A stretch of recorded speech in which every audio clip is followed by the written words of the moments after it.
நானும் வந்து காலேஜில் வந்து படித்து முடித்த பிறகு ஏடியா சேரணும்னு ஆசைப்பட்டேன். அப்போது எனக்கு அவரை மாதிரியே எஸ்ஜே சூர்யா சாரோட ஸ்க்ரீன் பிளேனா எனக்கு ரொம்ப பிடிக்கும். ஸோ நுங்கம்பாக்கத்தில் ஒரு ஃப்ளாட்டு, அங்கே போயிட்டு என்னோடய ரெஸ்யூம் கொடுத்து சாரை பார்க்கணும் அப்படின்னு சொன்னேன். இல்லை சார், பார்க்குறது கஷ்டம், நீங்கள் ரெஸ்யூம் கொடுத்துட்டீங்களா, நீங்கள் கிளம்பலாம் அப்படின்னு சொன்னாங்க. நான் என்ன பண்ணேன், அப்படியே அந்த ஃப்ளாட் விட்டு வெளியே போயிட்டு ஆப்போசிட்டில் ஒரு படிக்கட்டு இருந்துச்சு, அங்கேயே உட்காந்துட்டேன். ஏன்னா எப்படி இருந்தாலும் சார் இப்படி தானே ஆஃபீஸ் விட்டு வெளியே போகணும், அவரை பார்த்துடலாம்ல. ஏன்னா ரெஸ்யூம் எப்பவுமே போய் சேருமா அப்படின்றது டவுட்டு தான். அதனால் அவரை பார்த்து பேசிடணும் அப்படின்னு சொல்லிட்டு அந்த படிக்கட்டில் உட்காந்துட்டேன். இந்த டைமில் நான் வந்து ஒரே ஒரு ப்ரெசன்டேஷன் போடணுன்னு ஆசைப்பட்றேங்க. ஏன்னா இது ஒரு பெரிய கதைன்றதுனால, நீங்கள்லாம் காலேஜ் ஸ்டூடெண்ட்ஸ் வேறு, ப்ரெசன்டேஷன்லேயே டீல் பண்ணுறேன். ஏன்னா நிறைய கதைகள், கிளைக்கதைகள், கேரக்டர்ஸ் இருக்குது. அந்த ப்ரெசன்டேஷன் போடுறீங்களா? இப்போ அடுத்த ஸ்லைடுக்கு போங்க. இவர் உங்களுக்கு இப்போ இருக்கிற காலேஜ் பசங்களுக்கு தெரியுது கொஞ்சம் கஷ்டம், ஆனால் நான் ஸ்கூல் படிக்கும் போது இவர் ரொம்ப ஃபேமஸ். ஜோ அப்படின்ற ஒரு கேரக்டர் கனா காணும் காலங்கள் சீரியலில் பண்ணியிருந்தாங்க. எனக்கு இவர் ரொம்ப பிடிக்கும், யுத்தன் பாலாஜி. இவர் வந்து அந்த ஆஃபீஸ்க்கு போகிறாரு.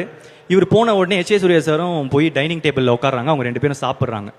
இப்போ அவங்க சாப்பிடும் போது அவங்க டைனிங் டேபிளுக்கு வந்ததுனால அவங்களுக்கு வாசல் தெரியும். இப்போது நான் அதனால் போய் வாசல் பக்கத்தில் நிற்கிறேன். நம்ம முகம் பார்த்து நம்மளை கூப்பிட மாட்டாங்களா அப்படின்னு சொல்லிட்டு அங்கே நிற்கிறேன். அப்போது சாரும் பார்த்தாரு. சாரை பார்த்துட்டு யார் அந்த பையன் அப்படின்னு கேட்டாங்க. சார், அவங்க ஏடியா சேர வந்தாங்களாம், நான் சொன்னேன், போக மாட்டேங்கிறாங்க, நான் திரும்ப போய் சொல்கிறேன். இல்லை வர சொல்லுங்க அப்படின்னு சொன்னார். நான் உள்ளே போனேன். உள்ளே போயிட்டு என்னப்பா அப்படின்னு கேட்டேன். இல்லை சார், உங்ககிட்ட ஏடியா சேரணும் சார் அப்படின்னு. அதான் ரெஸ்யூம் கொடுத்துட்டிங்களே, கிளம்பலாம் அப்படின்னு சொன்ன உடனே எனக்கு அப்போ ஆக்சுவலாக கார்த்திக் சுப்ராஜ் சார் ஓட ஒரு படம் பண்ணுறாரு, இறைவி அப்படின்னு ஒரு படம் பண்ணிகிட்ருக்காரு. அதில் அவர் இன்டர்வியூஸ்லாம் வந்து கார்த்திக் சுப்ராஜ் சார் பற்றி ரொம்ப நல்லா அபிப்பிராயம் வச்சு பேசுகிறாருன்னு தெரிஞ்சுது. அதே டைமில் தான் கார்த்திக் சுப்ராஜ் சார் என்ன பண்ணுறாரு, அவியல் அப்படின்னு எல்லா ஷார்ட் ஃபிலிம்ஸையும் சேர்த்து ஒரு ஃபீச்சர் ஃபில்மாக வந்து வெளியே விடுறாரு. அதில் ஒன் ஆஃப் த ஷார்ட் ஃபிலிம்ஸாக என்னோடய ஃபஸ்ட்டு ஷார்ட் ஃபிலிம் வந்து செலக்ட் ஆகிட்டு இருந்துச்சு. இப்போ நான் என்ன சொல்கிறேன், சார் என்னோடய ஷார்ட் ஃபிலிம் வந்து கார்த்திக் சுப்ராஜ் சாரோட அவியலில் வந்து தேட்டருக்கு எடுத்து செலக்ட் பண்ணியிருக்காங்க சார் அப்படின்னு சொன்னோடனே, டேரக்டரா நீங்கள் வாங்க உட்காருங்க அப்படின்னாரு. ஐயோ, நம்ம ஷார்ட் ஃபிலிம் டேரக்டர் இவர் ஏதாவது தப்பாக புரிஞ்சுக்கிட்டாரா அப்படின்னு நினச்சேன். இப்போல்லாம் பழகிட்ட பிறகு தான் தெரியும், அவருக்கு ஒரு ஷார்ட் ஃபிலிம் டேரக்டர் ரொம்ப மரியாதை தான் கொடுத்து பேசுவாங்க. டேரக்டர்னாலே அவருக்கு ரொம்ப ரெஸ்பெக்ட். ஸோ விட்டு உட்கார வச்சு எனக்கு கேள்விகள் கேட்க ஆரம்பித்தார். தமிழ் டைப்பிங் தெரியுமா அப்படின்னு கேட்டார். இல்லை சார், தெரியாது சார். புக்ஸ் படிப்பீங்களா? இல்லை சார், தெரியாது சார், படித்ததில்லை. ஃபாரின் ஃபிலிம்ஸ் பார்ப்பீங்களா? பார்ப்பேன் சார். எதாவது படம் சொல்லுங்கள். ஓல்ட் பாய், அது எல்லாரும் பார்த்துருப்பாங்க, அது பழைய படம். இப்போ வந்த படம் ஏதாவது சொல்லுங்கள். ஸ்லீப்லெஸ் நைட் சார், அது கமல் சார் இப்போ ரீமேக் பண்ணிட்டு இருக்காரு, அதனால் நீங்கள் பார்த்துருப்பீங்க. வேறு ஏதாவது படம் சொல்லுங்கள். இதுக்கு மேலே இவர்கிட்ட போய் சொல்ல முடியாதுன்னு தெரிஞ்சிருச்சு, உண்மையாக தான் சொல்லி ஆகணும், சரண்டர் ஆகணும். அதனால் இல்லை சார், அவ்வளோ பார்க்க மாட்டேன் அப்படின்னு. அப்போது வந்து அவர் சொன்னார், கேமரான்றது எங்கேருந்து வருது? அங்கேருந்து தானே வருது, ஃபாரின்லேருந்து தானே வருது. நீங்கள் என்ன இப்போ போட்டுட்ருக்கீங்க, வேஷ்டியாக கட்டிகிட்டு இருக்கீங்க? விக்கி சார் வேஷ்டி கட்டிகிட்டு இருக்காரு, நான் அன்றைக்கி ஜீன்ஸ் போட்டுட்டு போயிருந்தேன். ஸோ நீங்கள் என்ன போட்டுட்டு இருந்தீங்க? வேஷ்டி ஆகிட்டு இருக்கீங்க. நீங்கள் வந்து ஜீன்ஸ் தானே போடுறீங்க, அதானே காமனாக யூஸ் பண்ணுவாங்க. அது எங்கேருந்து வருது? அங்கேருந்து தானே வருது. அப்போது அங்கேருந்து கற்றுக்கிறதுல என்ன உங்களுக்கு பிரச்சனை? இங்கே பாருங்க அப்படின்னு சொல்லிட்டு, இது அவர் பண்ணியிருக்கவே தேவையில்லை. அவர் ஃபோன் எடுத்து நியூ இங்கிலீஷ் மூவ் அப்படின்னு போடுறதுக்குள்ளே ட்ராப் டவுன் இறங்குது. இங்கே பார்த்தீங்களா, நான் டைப் பண்ணுறதுக்குள்ளே கீழே ட்ராப் டவுன் வருது. அந்த லெவலுக்கு ஈஸியாக போயிடுச்சு உலகம். இந்த டைமில் ஓகே, சிடி கேசட்டு இந்த மாதிரி கஷ்டமாக இருந்துச்சுன்னா நீங்கள் பார்க்காததில் ஒரு நியாயம் இருக்குது. இவ்வளோ ஈஸியாக இருக்கும் போது நீங்கள் அந்த எஃபர்ட் போடலனா தப்பு இல்லையா? சொல்லுங்கள், தப்பு இல்லையா அப்படின்னு கேட்டார். தப்பு தான் சார். உங்களுக்கு என்ன வயசாகுது? 21 வயசு சார். போய் எல்லாத்தையும் கற்றுட்டு வாங்க. சரி, கற்றுக்கிட்டா சேர்த்துப்பீங்களா? கற்றுக்கிட்டு வாங்க அப்படின்னு சொன்னார். அங்கேருந்து கீழே போனேன். கீழே போனால் யுத்தன் பாலாஜி வராரு. வந்துட்டு அன்றைக்கி என்கிட்ட ஒரு 4 வார்த்தை நல்லதாக சொன்னார். என்ன சொன்னாருன்னு எனக்கு அவ்வளோ ஞாபகம் இல்லைங்க, ஆனால் நல்லதாக சொன்னார். நம்ம எப்பவுமே கொஞ்சம் லோவாக இருக்கும் போது அவங்க என்ன சொல்கிறாங்கன்றது முக்கியம் இல்லை, நல்லதாக சொன்னாங்கனால அதுவே போதும், அவங்க கடைசி வரைக்கும் நம்ம வாழ்க்கையில் நல்லவங்களாக நிற்பாங்க. அந்த மாதிரி எனக்கு அவர் நிற்கிறார். இதுலேருந்து நான் வந்து வீட்டுக்கு போகிறேன். வீட்டுக்கு போனதுலேருந்து அவர் சொன்ன லைன் எக்கோவாக கேட்குது, ஃபாரின் ஃபிலிம்ஸ் பார்ப்பீங்களா, ஃபாரின் ஃபிலிம்ஸ் பார்ப்பீங்களா, ஃபாரின் ஃபிலிம்ஸ் பார்ப்பீங்களா, ஃபாரின் ஃபிலிம்ஸ் பார்ப்பீங்களான்னு.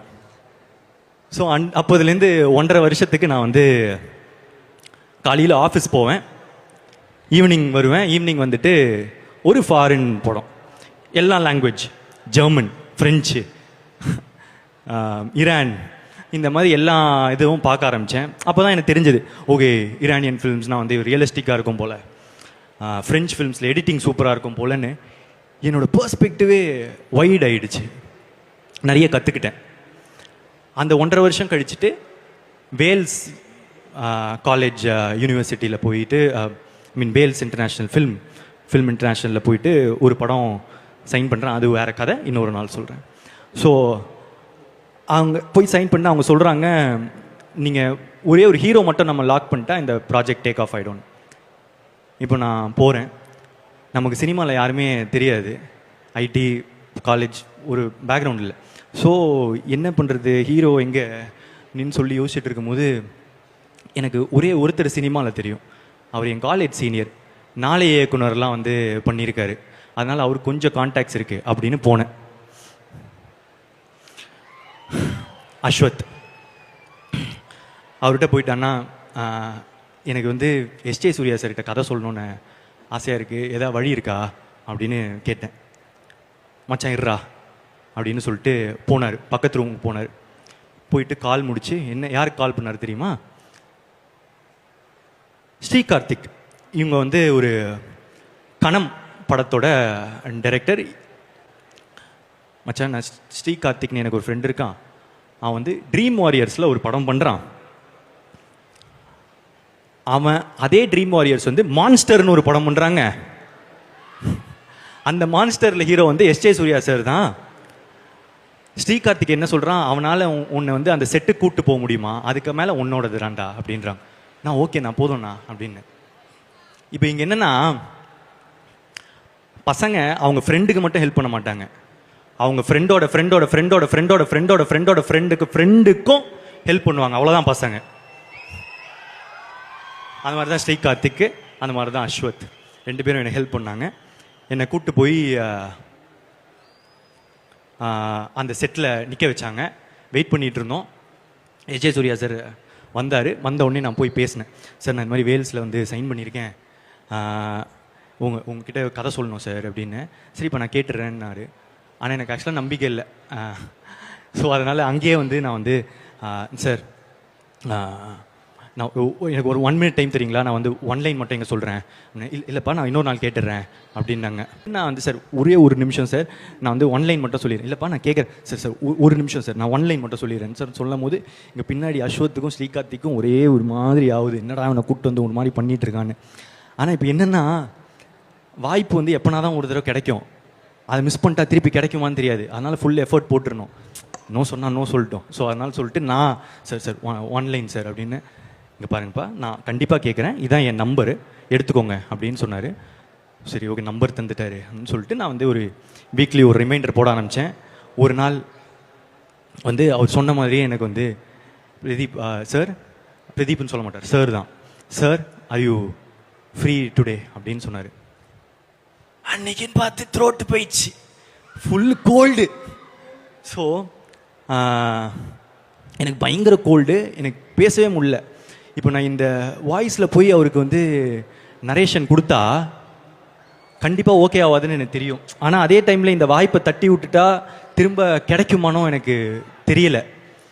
ஸோ என்ன பண்ணுறேன், அவருக்கு கால் பண்ணி, சார் எனக்கு ஆக்சுவலாக வாய்ஸ் கொஞ்சம் இப்படி ஆயிடுச்சு சார், நான் கொஞ்சம் சார் நம்ம இன்னொரு நாள் மீட் பண்ணலாமா சார் அப்படின்னு சொல்லி கேட்குறேன். ஏன்னா அப்படியே லைவ் ப்ரூஃப் தரேன், அப்போ தான் நம்புவார், இல்லைனா பொய் சொல்கிறேன்னு கூட நினச்சிக்கலாம்ல.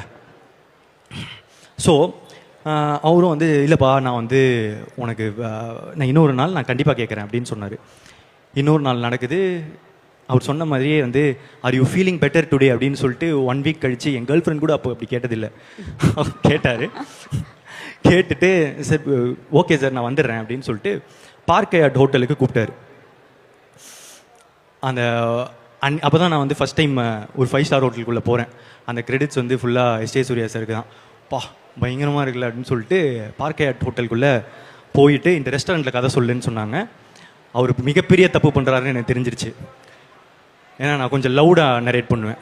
நான் வந்து ஆரம்பிச்சு சார் ஓப்பன் பண்ணா அப்படின்னு சொல்லி ஓப்பன் பண்ண இந்த ரெஸ்டாரண்ட்காரங்கெல்லாம் வந்துட்டு சார் கொஞ்சம் கம்மியாக பேசுங்க அப்படின்னா எஸ் ஜே சூர்யா சாரே கொஞ்சம் கூச்சப்பட வச்சுட்டேன். சார் கொஞ்சம் சார் ப்ளீஸ் சார் என்ன சார் ஓகே சார் கம்மியாக பேசுகிறேன் சார் அதுக்கப்புறம் என்ன நடந்துச்சுனா சார் அப்படின்னா சொல்லிவிட்டு அப்படியே அந்த கதை போயிட்டு அந்த கதை முடித்த உடனே சார் சொன்னார் ஒரு 4 பாயிண்ட்டு தேவை இந்த படத்துக்கு, அது கொஞ்சம் கம்மியாக இருக்குன்னு நல்லா இருக்குது, ஒரு 4 பாயிண்ட் தேவை அப்படின்னு சொன்னார். சொல்லிவிட்டு நீங்கள் நல்லா நரேட் பண்ணுறீங்க, ஆக்சுவலாக நீங்கள் நல்லா நடிக்கிறீங்க, நான் கவனித்தேன் அப்படின்னு சொன்னார். உங்களுக்கு ஒரு பிரைட் ஃப்யூச்சர் இருக்குது அப்படின்னு சொல்லிட்டு போனார். இப்போ நான் அன்றைக்கி ஃபேஸ் பண்ணது ரிஜெக்ஷன் தான். ஆனால் எனக்கு பிடிச்ச ஒருத்தர் என்னை பற்றி என் மேலே நம்பிக்கையாக ஒன்று சொன்னார்ல, நான் நல்லா வந்துடுவேன்னு. அடுத்த 1.5 வருஷத்துக்கு நான் எப்போ லோ ஆனாலும் நான் அதை மட்டும்தான் யோசிப்பேன்.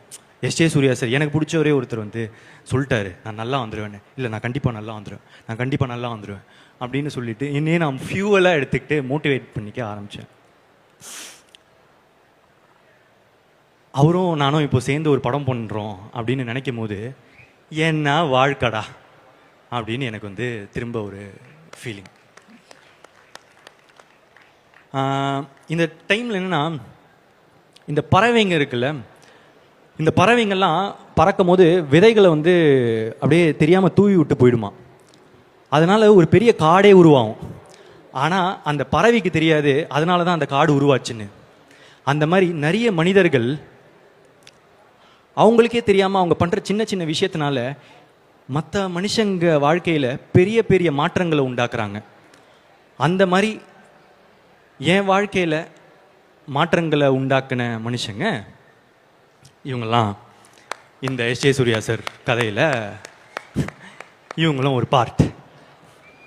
அதில் எஸ் ஜே சூர்யா சாருக்கு ஒரு மிகப்பெரிய பங்களிப்பு இருக்கு. சார் இந்த டைமில் இருப்பாருன்னு நினச்சேன். ஏன்னா அவருக்கே இந்த கதைலாம் கண்டிப்பாக ஞாபகம் இருக்காது. ஒரு நார்மலான பையனை இவ்வளோ ஸ்வீட்டாக அவர் டீல் பண்ணி அன்றைக்கி அமைச்சிருக்கணும்னு தேவையில்லை. ஆனால் அன்றைக்கி அவர் ஸ்வீட்டாக பண்ணதுனால தான் எனக்கு அது ரொம்ப பாசிட்டிவாக இருந்துச்சு. ஸோ அந்த நடிப்பறக்கனுக்கு அவ்வளோ பேஷனேட்டாக ஒரு நடிப்பு ஆக்டிங் தான் சார் இதுதான் சார்னு நான் அவ்வளோ பார்த்ததில்லைங்க. அதுக்காக அவரோட எல்லா ஆசைகளும் அவருக்கு நிறைவேறணும்னு நான் கடவுளை பிரார்த்திக்கிறேன்.